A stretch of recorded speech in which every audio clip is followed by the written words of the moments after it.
What do we do when we're afraid? Well, there's a couple of things you can do when you're afraid. One is that you can allow fear to consume you. And when you allow fear to consume you, it basically paralyzes you. You can't really do anything. There's another way to deal with fear, and that is to seek protection from that which you're afraid of, right? Now, what is the way to protect ourselves from the things that we fear? Well, there's a few ways. First, essentially there's two things that we can do. First and foremost is that we seek help in Allah from that which we're afraid of, right? The second is we use the means. These are the things within dunya that we can do to protect ourselves from what we're afraid of. Now, I just want to take both of these for a moment. Seeking help in Allah. The thing about protection from Allah subhanahu wa ta'ala is that there's like a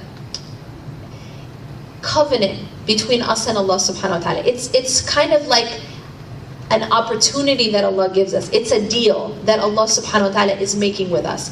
And it goes like this. In general, and this is across the board, in general, if we want something from Allah, so say we want safety, we want provision, we want happiness, we want, these are the kinds of things that human beings want, right? Yes?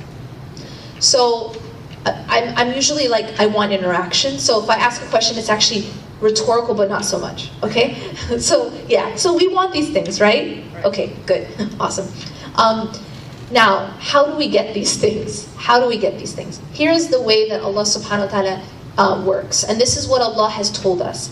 Is that if we want things from Allah subhanahu wa ta'ala, one of the most effective ways to get what we want from Allah is kind of interesting, is to do those things for others, to give those things, to be someone who enables those things for others.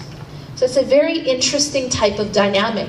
This is a transaction that Allah subhanahu wa ta'ala makes with the servant. So for example, we're told in a hadith that if you are merciful to the creation, then the Creator will be merciful to you. So you see the dynamic. In another hadith, we're told that a person who helps someone in need, then Allah will help them in need. That when we guard or cover the faults of others, then Allah will cover and guard our faults. Are you understanding?